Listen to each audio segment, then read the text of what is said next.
November 5వ తారీఖున జరగబోతున్న అమెరికా ప్రెసిడెంట్ ఎన్నికలు రసవత్రంగా సాగబోతున్నాయి. జో బిడెన్ తప్పుకున్న తర్వాత ఈ ఎన్నికలు నువ్వా నేనా అన్నట్లు జరగబోతున్నాయి డెమోక్రటిక్ పార్టీ రిపబ్లికన్ పార్టీ మధ్య. జో బిడెన్ ఉన్నంత వరకు రేస్లో వారు అప్పటి వరకు వన్ సైడ్ అనమాట. ట్రంప్ దే పై చేయి అనుకున్నారు.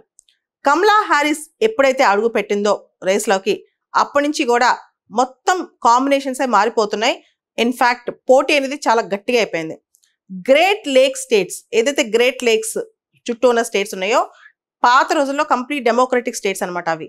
అయితే ఆ తర్వాత డెమోక్రాట్స్ ఈ మధ్య జో బిడెన్ వల్ల అక్కడ లూజ్ అవుతూ వస్తున్నారు. అయితే కమలా హ్యారిస్ ఎంటర్ అయిన తర్వాత స్వింగ్ స్టేట్స్లో కొంత లీడ్ డెమోక్రాట్స్ కనిపిస్తుంది. అదేవిధంగా గ్రేట్ లేక్ స్టేట్స్లో కూడా వీళ్ళే ఇప్పుడు మళ్ళా స్ట్రెంత్ కనిపిస్తున్నారు. అయితే పోటాపోటీగా ఉన్న ఈ అమెరికన్ ప్రెసిడెంట్ రేస్లో న్యూయార్క్ టైమ్స్ కథనం ప్రకారం ట్రంప్ చాలా మైన్యూట్గా మాత్రమే లీడ్ అవుతున్నాడు, అంత పెద్దగా అయితే లీడ్ లేదు. అయితే అక్కడ జనాలందరికీ, అమెరికన్ ప్రజలు ఎవరైతే ఉన్నారో వాళ్ళందరికీ కూడా కమలా హ్యారిస్ కొత్త. ఒక విచిత్రమైన అంశం ఏంటంటే ఆగస్ట్ నెలలో పొలిటికల్ ఫండింగ్ చూసుకుంటే కనుక కమలా హ్యారిస్కి యాజ్ ఎ క్యాండిడేట్ ఆవిడకి వచ్చిన మొత్తం వాళ్ళ పార్టీకి వచ్చిన సపోర్ట్ ఫండింగ్ ఎంత ఉందంటే $361 మిలియన్. అదే ట్రంప్కి $130 మిలియన్ మాత్రమే. అంటే దానికి ఇంకో కారణం కూడా ఉంది. మొదటి నుంచి కూడా గత 6 నెలల సంవత్సరం నుంచి కూడా ట్రంప్కి ఫండింగ్ ఇస్తూ వచ్చిన వాళ్ళు, జో బిడెన్ పైన ఇంట్రెస్ట్ లేని వాళ్ళు ఇప్పుడు ఒక్కసారి ఈవిడ రాగానే ఈవిడికి చేసి చూద్దాం, ఈవిడ గురించి తెలుసుకొని చూద్దాం అని చెప్పి ఈవిడికి ఫండింగ్ ఇచ్చి ఉండొచ్చు. ఇప్పటి వరకు పొలిటికల్గా న్యూట్రల్ ఉన్న వాళ్ళు, ఇప్పటి వరకు డెమోక్రాట్ అభ్యర్థి జో బిడెన్ నచ్చని వాళ్ళు ఇప్పుడు ఉండొచ్చు అనమాట. మొత్తానికి జో బిడెన్ వెనుదిరగటం అనేది, జో బిడెన్ ఈ ఎన్నికల కంటెస్ట్లో తప్పుకోవటం అనేది, జూలైలో ఆయన సొంతంగా తప్పుకున్నారా ఎవరైనా చెప్పి తప్పించారని పక్కన పెడితే ఆయన తప్పుకున్న నాటి నుంచి ఈ ఎన్నిక మాత్రం డిఫరెంట్గా వస్తుందన్నమాట. అయితే ఇక్కడ రేపు అమెరికాలోని ఫిలడెల్ఫియాలో ఒక డిబేట్ జరగబోతోంది ఇద్దరి మధ్య, ట్రంప్ కమలా హ్యారిస్. కమలా హ్యారిస్ పర్సనాలిటీ అంటే ట్రంప్ గురించి అనేక అంశాలు వీళ్ళకి తెలుసు. ట్రంప్ సీజన్ పొలిటీషియన్ కాబట్టి ఈ మధ్యకాలంలో గత 7-8 సంవత్సరాలుగా రాజకీయాల్లో స్ట్రాంగ్గా ఉన్నారు కాబట్టి ట్రంప్ ఏ విధమైన నిర్ణయాలు తీసుకుపోతారో కాస్త ఊహ, కాస్త ఇమాజినేషన్ ఉంది అమెరికన్ ప్రజలకి. అయితే కమలా హ్యారిస్ గురించి పూర్తి స్థాయిలో వీళ్ళకి అవగాహన లేదు. వీళ్ళు కూడా చాలా మంది అమెరికన్ ఓటర్స్ కూడా చూస్తున్నారు అనమాట ఆవిడ డిబేట్స్ ఏంటి, ఆవిడ పాలసీస్ ఏంటి, ఎలా ఉండబోతున్నాయని. బేసికల్గా మనం చూస్తే అమెరికాలో రిపబ్లిక్ పార్టీ ఏదైతే డొనాల్డ్ ట్రంప్ ఇప్పుడు కంటెస్ట్ చేస్తున్నారో ఆ పార్టీ కొంచెం కన్జర్వేటివ్ పార్టీ.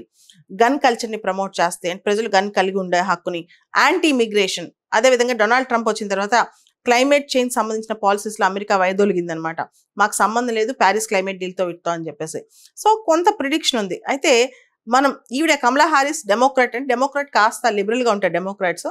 దాంతోపాటు డెమోక్రాట్స్ కొంతవరకు ప్రో ఇమిగ్రేషన్ ఉంటారనమాట బేసికల్గా. మరి ఈవిడ స్టాండ్ రకరకాల విషయాల్లో ఇంకా క్లారిఫై చేయాల్సి ఉంది కూడా. రేపు ఫిలడెల్ఫియాలో జరగబోయే డిబేట్లో కమలా హ్యారిస్ డొనాల్డ్ ట్రంప్ మధ్య చాలా వాడి వేడి వాగ్వాదం జరగబోతోందా అన్నట్టు తలపిస్తోందనమాట. ముఖ్యంగా డొనాల్డ్ ట్రంప్ ఆవిడని ఏ విషయంలో గ్రిల్ చేయొచ్చు, అమెరికన్ ఎకనమిక్ పాలసీస్, ఆవిడ పాలసీస్ ఎలా ఉండబోతాయి, tax structures, inflation, employment, unemployment issues మీద, అదేవిధంగా ఫారెన్ పాలసీ, వార్ మీద ఆవిడ టేక్ ఏంటి, తైవాన్ మీద ఆవిడ పాత్ర ఏంటి, తర్వాత ఇంటర్నేషనల్ రిలేషన్స్లో అసలు ఆవిడ ఏంటి, ఇవన్నీ ఆవిడని గ్రిల్ చేసే అవకాశం కనిపిస్తుంది. ఇంకో పక్క ఈవిడ కమలా హ్యారిస్ డొనాల్డ్ ట్రంప్ని అనేక ప్రశ్నలు సంధించవచ్చు. ముఖ్యంగా డొనాల్డ్ ట్రంప్కి ఆల్రెడీ ఉన్న టార్నిష్డ్ ఇమేజ్ అనమాట. చాలా సందర్భాల్లో ఆయన చేసిన తప్పులు, తర్వాత ఆయన పైన అభిశంసన సంబంధించిన అంశాలు, ఇంపీచ్మెంట్ రిలేటెడ్ ఛార్జెస్, ఆయనకున్న కనెక్షన్స్, పోర్న్ స్టార్తో ఆయనకున్న కనెక్షన్స్, తర్వాత ఆయనకు సంబంధించిన యాంటీ క్లైమేట్ పాలసీస్, ఇంతకుముందు ఆయన తీసుకున్న నిర్ణయాలు ఇప్పుడు ఎలా ఉండబోతున్నాయి, ఇవన్నీ కూడా ఇప్పుడు కమలా హ్యారిస్ ట్రంప్ని క్వశ్చన్ చేయొచ్చు. మొత్తానికి ఫిలడెల్ఫియాలో జరగబోయే డిబేట్ మాత్రం ఇద్దరి మధ్య వాడి వేడిగా జరగబోతోంది. ఇక్కడ మనం దృష్టిలో పెట్టుకోవాల్సిన అంశం ఏంటంటే దాదాపు 4.4 million Indian Americans, 6 million south Asians, అంటే మొత్తం అమెరికన్ జనాభాలో 34 కోట్ల అమెరికన్ జనాభాలో దాదాపు 10% మంది బ్లాక్స్ ఉన్నారు. ఇవన్నీ కూడా కమలా హ్యారిస్కి ఫేవర్ అవ్వచ్చు అనమాట. మనం గమనిస్తే కనుక గత వారం కమలా హ్యారిస్ ఒక స్పీచ్లో తన తల్లిని గుర్తు చేసుకుంది. అంటే తనకున్న ఇండియన్ ఆరిజిన్, ఇండియన్ కనెక్టివిటీని. నిన్న వాళ్ళ parents, grand father, grand mother ఇండియాకి తను చిన్నప్పుడు వచ్చి వాళ్ళతో దిగిన ఫోటో షేర్ చేసి ఆ మెమొరీస్ని గుర్తు చేసుకుంది. అంటే అక్కడ తను ఇండియన్ ఆరిజిన్ కార్డ్ ప్లే చేస్తుంది అనమాట ఓటింగ్ కోసం. అది కూడా మనకు అక్కడ క్లారిటీ వచ్చేస్తుంది. అయితే డొనాల్డ్ ట్రంప్కి ఈవిడికి మధ్య చాలా స్లైట్ డిఫరెన్స్ కనిపిస్తుంది. ఈ నెలన్నరలో ఏ తేడా అయినా రావచ్చు అనమాట ఎన్నికల్లో. అమెరికాలో మనకు లేనిది అమెరికాలో ఉంది ఏంటంటే డిబేట్స్. ఎలక్షన్స్ ముందు జరిగే డిబేట్స్.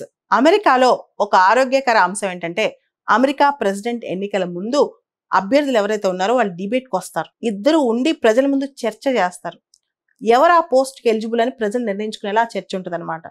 దానిలో రకరకాల అంశాలు వాళ్ళ పాలసీస్ ఎలా ఉండబోతున్నాయి, అమెరికన్ ఆర్థిక వ్యవస్థ, అమెరికా సమాజం, అమెరికా అంతర్జాతీయ సంబంధాలు, అమెరికా వెల్ఫేర్ స్కీమ్స్, ఇలా 1, 2 కాదు, అమెరికా సంబంధించి వాళ్ళ విజన్ ఏంటో వాళ్ళు వ్యక్తం చేస్తారనమాట.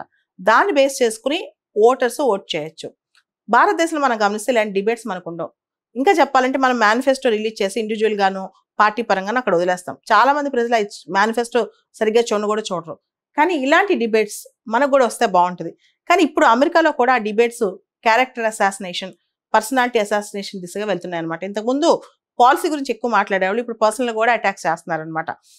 ఇండియాలో కూడా మనం చూసాం ఎలక్షన్స్ ముందు ఒకరినొకరు పర్సనల్గా ఎలా దూషించుకుంటారు. అమెరికాలో కూడా ఇప్పుడు కొంతవరకు అదే పరిస్థితి స్టార్ట్ అవుతుంది. కానీ ఇక్కడ ప్రెసిడెంట్ పదవికి పోటీ చేసే అభ్యర్థులు వాళ్ళు చేసే డిబేట్ అనేది ప్రజలకు కూడా ఒక అవగాహన మొదలవుద్ది అనమాట. పబ్లిక్ స్పియర్ మీద, పబ్లిక్ ర్యాలీ మీద, పబ్లిక్ యాక్టివిటీస్ మీద, వీళ్ళ యొక్క పాలసీస్ మీద, వీటన్నిటి మీద. కాబట్టి ఇలాంటివి ఉండటం ఎప్పుడైనా మంచిదే.